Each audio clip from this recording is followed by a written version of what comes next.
Salut Marion, comment vas-tu?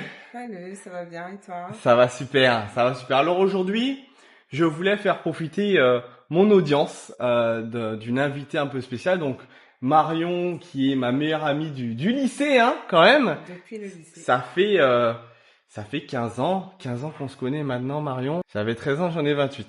Donc ça fait, 15 ans. on est d'accord. Donc Marion est venue me voir à Bali. Hein? Comment tu trouves Bali d'ailleurs? Comment je trouve Bali? Je trouve que c'est une île qui a énormément de charme. Mhm.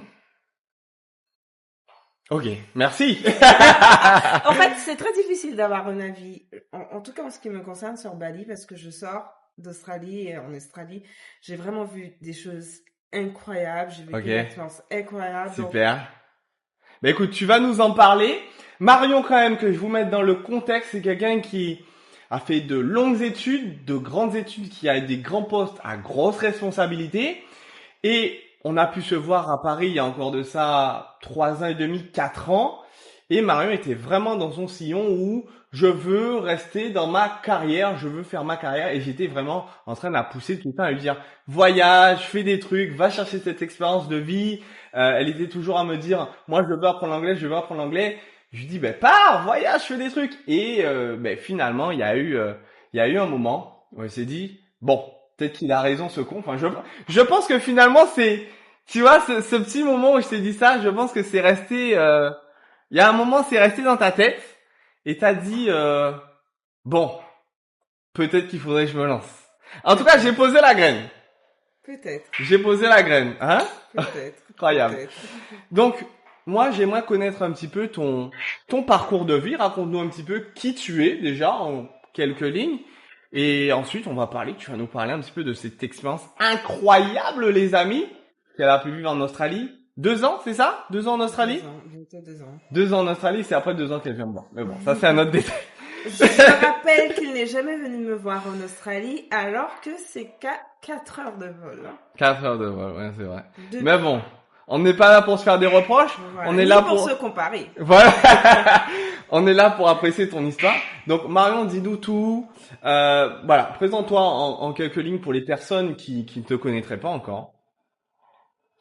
Alors, bah, je suis une Guadeloupéenne qui a vécu quand même 21 ans en Guadeloupe, puis 4 ans en Martinique. Mhm, J'ai eu la chance d'étudier que ce soit en Guadeloupe et à la Martinique et de commencer mon parcours professionnel en Guadeloupe, puis à la Martinique. J'ai quitté les Antilles justement parce que je me sentais énormément frustrée professionnellement et je pense que j'étais à la recherche de grandeur, de diversité, de mhm, meilleures opportunités professionnelles, ce qui m'a amené à quitter les Antilles et à m'installer à Paris. mhm. En arrivant à Paris, j'ai rapidement été frustrée aussi parce Pourquoi? Qu'est-ce que, qui a créé cette frustration? simplement parce que j'ai loupé des opportunités professionnelles parce que je ne maîtrisais pas l'anglais. Ah! Les amis, je vous ai déjà parlé d'anglais. Bon, je le dis pas parce que je suis formateur d'anglais, hein. Mais bon, ceci dit, il n'y a pas eu que ça. Je pense aussi que, étant née aux Antilles et ayant vécu aux Antilles, je me suis sentie aussi très frustrée de ne pas avoir la possibilité de voyager facilement et de façon accessible financièrement. Donc ça a vraiment généré de la frustration, pardon. Mhm. Et toujours, je me suis dit, il faut que tu te casses les Antilles pour pouvoir découvrir le monde, simplement. Je relève quand même un problème, les amis. Bon, je veux pas faire de débat ou de propagande, mais Marion a quitté la Guadeloupe, les Antilles par manque d'opportunités professionnelles et prix ahurissant des prix d'avion, donc des billets d'avion. Donc c'est-à-dire que les amis, pour faire d'une île à une autre en Guadeloupe, donc c'est-à-dire faire 1 heure de vol, ça peut te coûter jusqu'à 600 euros. Pour faire Guadeloupe-Guyane, c'est 1 000 euros, c'est 3 heures de vol. C'est n'importe quoi, mais c'est une parenthèse. Marion, qu'est-ce qui t'a poussé, du coup, quel a été le déclic qui t'a envoyé à l'étranger, Alors, à l'étranger, tu veux dire en en Australie? Australie? Qu'est-ce qui a fait que, effectivement, tu es arrivé à Paris, tu étais frustré professionnellement? Pour quelle raison, du coup, finalement, à Paris? Pourquoi j'ai choisi Paris? Ouais, enfin, non, je veux dire, pourquoi à Paris tu n'étais pas bien après avoir quitté la Guadeloupe, les Antilles? Frustration de ne pas avoir accès à des postes à responsabilité dans des entreprises internationales parce que justement, je ne parlais pas anglais. Et il D'accord. faut savoir aussi, je pense que pour moi, le fait de travailler dans une grande entreprise à l'international, c'est aussi l'opportunité de voyager, de découvrir le monde, entre autres. Comme j'avais cette frustration de ne pas avoir suffisamment voyagé, je voulais à tout prix travailler dans une entreprise à l'international pour pouvoir voyager. Mais mon niveau en anglais me limitait très rapidement. Qu'est-ce qui a créé du coup ce... Quel a été le jour où tu t'es dit, bon, allez, on fait les bagages, on va commencer à s'organiser, on va partir. Comment tu t'es organisé? Comment ça s'est passé? Je pense qu'un des déclics a été peut-être mon voyage au Canada, Ok. où je me suis dit, ah, mais le Canada, c'est cool, c'est C'était en fun. vacances, hein? J'étais en vacances, c'est Ok. ça. C'est cool, c'est fun, je pourrais m'y installer. Pourquoi pas le Canada? Ok. Puis je me suis dit, mais merde, alors le Canada, il fait froid. Pourquoi pas une autre destination où je pourrais être dans un pays aussi développé que le Canada, tout en ayant une meilleure qualité de vie, avec un climat beaucoup plus doux. Et donc, il s'est posé la question de pourquoi pas l'Australie, sachant que c'est un pays anglophone. Ok. Un pays qui reste hyper vaste avec des paysages incroyables et voilà. En allant en Australie, je ne m'attendais à rien du tout, à part que ce soit un pays où les gens, ils pratiquaient l'anglais. Un pays anglophone, en fait. Ah oui, toi, t'avais pas vraiment de... Je, je n'ai pas voulu, je pense, volontairement me projeter trop pour éviter, en fait, compte d'être déçue en arrivant ou de me dire, j'ai planifié ça, j'ai imaginé cette chose et Mhm. dans la réalité, c'est complètement différent. Je voulais vraiment éviter cette frustration, si je peux dire, et j'ai Mhm. préféré, en fait, quand il y aller, vas-y. T'as rien à perdre, t'as tout à gagner, ne te projette pas trop, fais ce que tu dois faire, en fait, compte. Génial. Vas-y, en fait, compte. Arrête de perdre ton temps, vas-y, tente l'aventure, en fait. Ok. Ok. Donc, finalement, qu'est-ce que tu avais à perdre? C'est la question que tu t'es posée. Euh, Voilà, moi, si je comprends tes mots, hein, Marion, c'est que tu t'es rendu compte que tu étais face à un plafond de verre et que ça te bloquait professionnellement. Personnellement, tu avais envie de vivre également cette aventure, on est d'accord? Aujourd'hui, comment ta vision a changé grâce à ce voyage, grâce à cette expatriation? Quelles sont les choses qui ont bougé en toi? Je dirais peut-être l'une des plus grosses leçons que j'ai apprises, c'est qu'il n'y a pas de sous-métier. Parce que en venant en Australie, dans un pays où la culture, la langue, tout est différent de ce que j'ai pu connaître, mais en fait, t'as besoin de gagner ton pain, quoi. Donc, t'es prêt à faire n'importe quel métier pour gagner de l'argent et payer tes factures, vivre. Et, et oui, quoi, il n'y a pas de sous-métier, en fait, compte, quoi. Merde, vous avez du direct.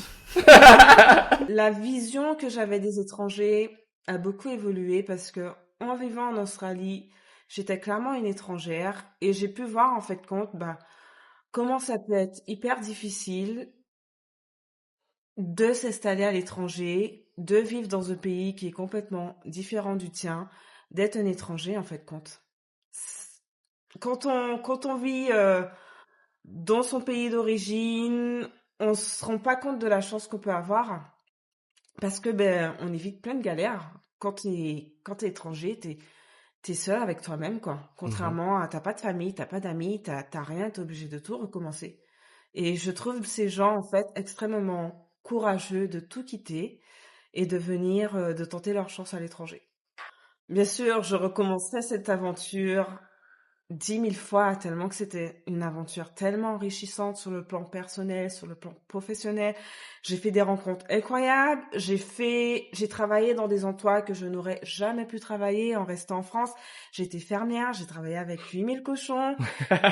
J'ai vraiment fait des choses incroyables au début, qui étaient très difficiles parce que forcément le changement, ça fait peur, mais que à la fin, j'ai juste kiffé ma race de ce que je faisais. Donc, je ne regrette vraiment pas et j'encourage vraiment tout le monde à vivre ce genre d'aventure parce que moi qui devais rester que 11 mois, au final, ben, je suis restée 2 ans et je serais même capable de rester une année en plus, même faire ma vie en Australie.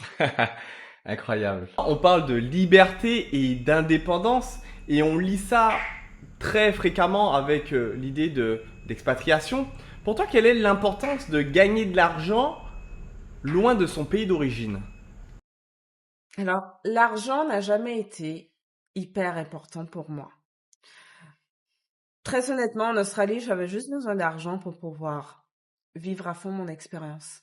Donc, ce n'était pas réellement important pour moi de faire énormément d'argent. Le plus important pour moi, c'était d'avoir de l'argent pour vivre, pour profiter un peu, pour découvrir le pays, pour vivre, entre guillemets, confortablement, mais pas dans l'excès. Donc, mon rapport à l'argent n'a pas spécialement changé. D'accord. Après l'Australie, il était le même. Après, c'est vrai que je pense en Australie, il y a peut-être plus de facilité à gagner et à faire plus d'argent qu'en restant à l'Hexagone. Pour vous donner un exemple, en ayant un salaire très basique en Australie, on peut dire entre guillemets le SMIC, ça me faisait, avec un métier très basique, je gagnais le même salaire qu'en étant en France avec un métier à responsabilité et compétences spécifiques. Et bac plus 5. Exactement. Waouh, incroyable. As-tu rencontré des obstacles, des moments de doute, des moments où tu t'es remis en question et tu t'es dit, bon, peut-être que je devrais rentrer? Alors, il faut savoir que je pense, en tout cas de mon expérience, s'expatrier et te challenge tous les jours et te challenge tous les jours à son lot de galères, de bonheur et des obstacles. J'en ai connu, j'en connais encore tous les jours parce que je suis loin de tout, parce que j'étais toute seule. Donc oui, des moments de doute, j'en ai eu tous les jours, vraiment tous les jours. Mais bon, en fait, c'est la vie, quoi. Faut avancer avec ses doutes, faut faire ce qu'il faut pour les effacer et avancer. Et justement, comment toi tu faisais aujourd'hui, enfin à ces moments, pour les effacer, pour les surmonter? Me dire que aucune souffrance est éternelle dans la vie. Faire preuve de patience, De foi? beaucoup de patience. Deux fois, je ne sais pas, parce que foi en quoi, en fait, compte. Mais vraiment, peut-être de la foi en moi en me disant, c'est pas grave, aujourd'hui c'est comme ça, demain ça ira. Demain ça ira. Crois en toi, vas-y, fais ce qu'il faut, identifie les problèmes, essaye de mettre en place des solutions pour les effacer, avance en fait compte. Si je t'avais demandé il y a peut-être 3 ans de conduire un tracteur ou de nourrir des cochons, est-ce que tu penses que tu aurais été capable de me dire why not, allons-y, pourquoi pas? Alors, je pense que j'aurais été capable de te dire, why not, allons-y, pourquoi pas, mais derrière, il n'y avait pas d'enjeu. Donc, pourquoi j'aurais eu à le faire, en fait, compte? En Australie, en le faisant, il y avait réellement un enjeu. Déjà, un enjeu de gagner des sous pour vivre.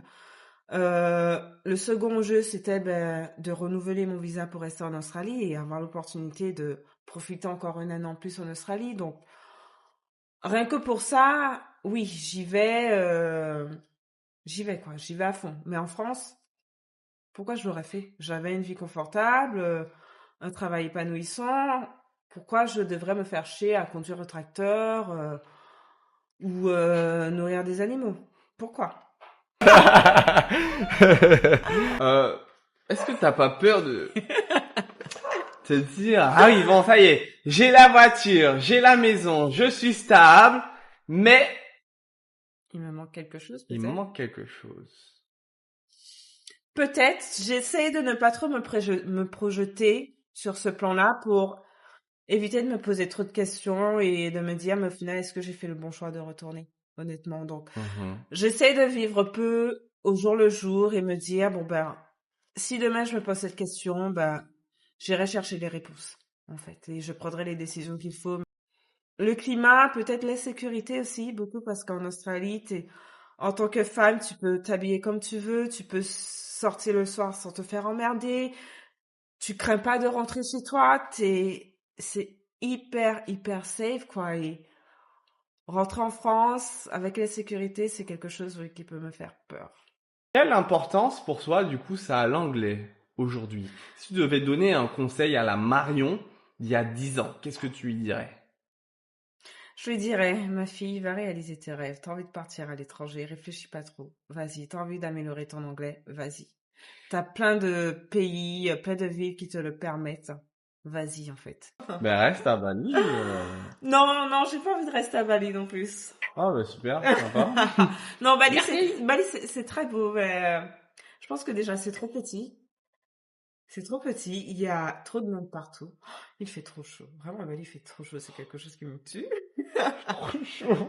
C'est vraiment trop chaud. On en reparle quand tu seras à Paris dans quelques jours. Certainement, certainement, certainement. Je pense pas qu'il fasse trop chaud à Paris en ce moment. C'est sûr. Mais oui, je pense que de toute façon, il me reste encore tellement de pays à découvrir que voyager va toujours rester quelque chose d'hyper important pour moi. En tout cas, je tiens publiquement devant vous ma petite centaine d'abonnés. Non, 300. Nous sommes 320 Ouh là là. aujourd'hui. Oui, il faut le dire. Il faut le dire, il faut le dire.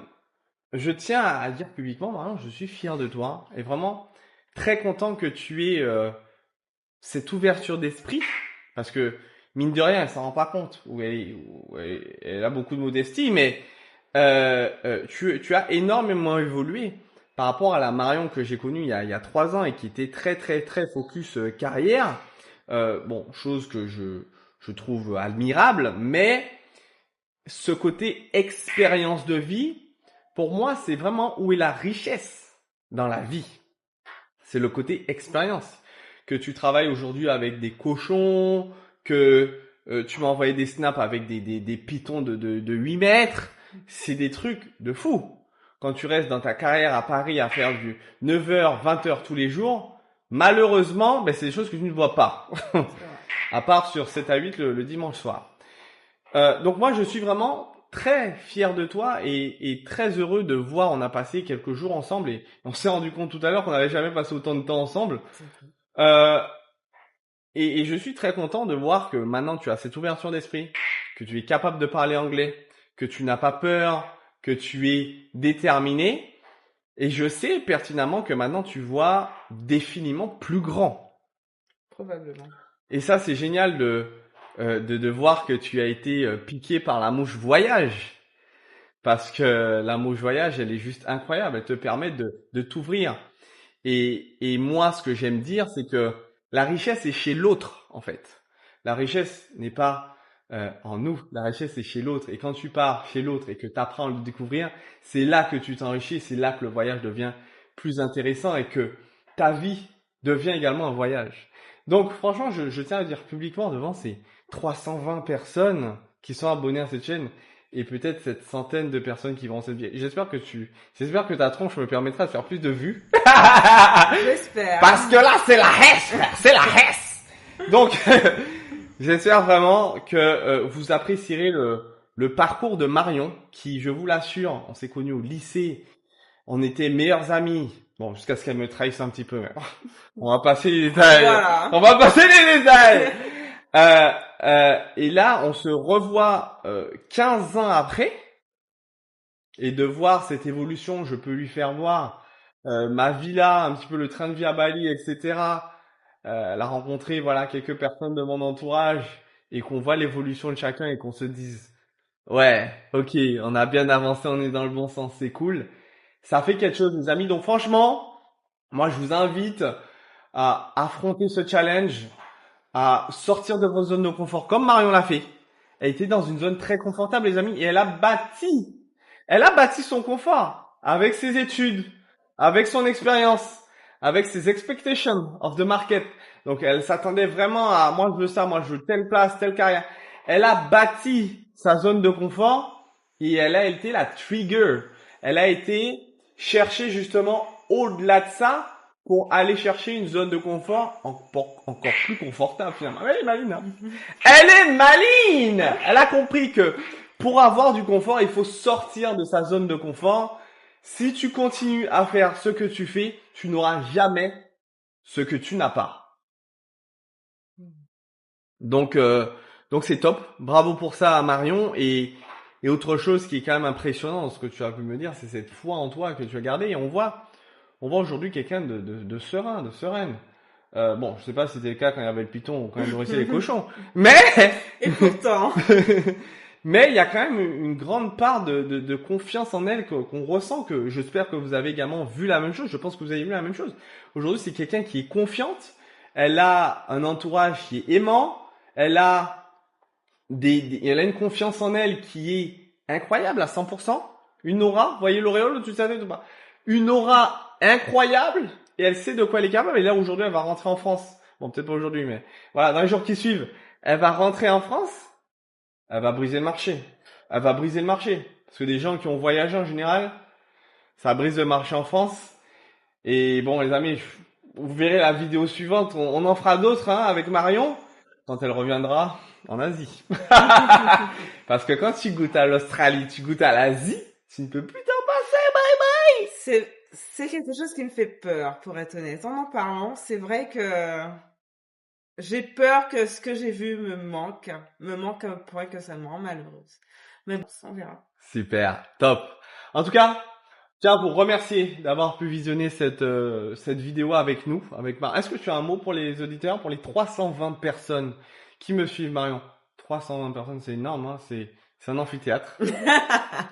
Ouais, mais c'est pas beaucoup, mais je suis quand même content. 320 personnes, c'est bien. Chaque abonné compte. Voilà, voilà. Et on vous encourage à partager cette vidéo autour de vous, donner cette vision du voyage, cette transformation. C'est une transformation, en fait, les gens ne comprennent pas. Beaucoup pensent que c'est du loisir, c'est du développement personnel, le voyage. Vrai, exactement. Voyager, c'est investir en soi, c'est investir en sa grandeur d'esprit, c'est rencontrer des gens, parler, discuter, apprendre des langues, c'est devenir plus intelligent, devenir brillant.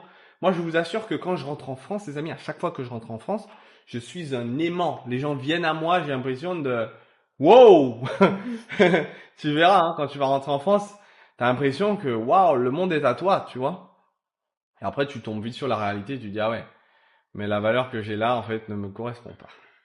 Et c'est finalement un peu moi ce qui m'arrive et ce pourquoi j'adore l'Asie et je reste en Asie. C'est pour cette question de rencontre, pour cette question de confort, pour cette question d'ouverture d'esprit qu'on trouve ici. Moi, je suis parti à l'étranger parce que en France, je ne trouvais pas de personnes haut niveau, en fait. Les cercles de personnes haut niveau en France, malheureusement, ils restent qu'entre eux. Donc, c'est des élites, c'est des soirées privées, c'est très compliqué d'y accéder. Même si tu as un certain type de revenu, un certain niveau de revenu que j'avais déjà en France et qui était pas ridicule du tout, accéder à des personnes qui étaient dans la même optique, c'était très très très compliqué. Accéder à des personnes qui avaient cette vision de se dire, moi je veux pas beaucoup travailler, mais je veux gagner énormément d'argent, c'était compliqué de faire comprendre aux gens qu'il y avait cette possibilité. Et moi, c'est ce confort d'esprit que j'ai trouvé à Bali, c'est ce confort de vie que moi je retrouve ici. Et c'est ce que me permet aujourd'hui mes business en ligne depuis maintenant 7 ans, c'est d'être ici dans un cadre exceptionnel, avec un temps exceptionnel, même si des fois on se plaint qu'il fait trop chaud. Non mais les amis, on se plaint qu'il fait trop chaud quand même. Incroyable. C'est ça que je retrouve et des gens qui gagnent 20, 30, 50, 100 000 euros par mois. J'ai rencontré des gens, Marion, qui gagnent 1 million d'euros par mois. Mais chiffre à l'appui. Et je t'assure qu'ils sont plus simples que toi et moi. Genre, c'est incroyable. En France, le problème qui se pose, c'est que t'es pas dans un environnement qui te pousse à aller vers le haut parce que à partir du moment où tu gagnes 2000 euros, tu gagnes déjà plus de 80% des gens. Donc, tu as déjà l'impression d'être un patron. Quand tu fais 2500 euros, 3000 euros par mois, tu as déjà l'impression d'être wow, tu es déjà là sur la lune. Tu as l'impression, les gens se disent, ah, mais je vais pas me plaindre. Ben, si, 3000 euros, c'est pas assez. Exact. C'est pas assez. Exact. Enfin, en France, déjà, à Bali, c'est juste. Alors, en France, waouh, pour moi, c'est pas grand chose. Donc, vraiment, c'est moi, ce qui m'a poussé à partir, c'est ça, c'est cette idée d'aller chercher mes limites, d'être entouré de personnes inspirantes, d'être tout le temps dans ce travail mental, de me dire, bon, ben, il faut que je me dépasse. Pas que je me tue à la tâche, que je me dépasse. C'est pas la même chose, travailler intelligemment, pas plus. Même moins, travailler moins et gagner plus, en fait. Donc, moi, c'est ce que j'ai retrouvé ici et c'est ce que tu auras l'occasion peut-être de voir quand tu rentreras en France. On aura l'occasion d'en discuter. Je remercie chacun d'entre vous d'avoir regardé cette vidéo. N'hésitez pas à me suivre sur mes réseaux sociaux, s'ils sont en bas dans la description. de cette vidéo. On remercie également Marion, on lui souhaite bon courage pour son retour en France et on lui dit surtout à très vite. À très vite, merci.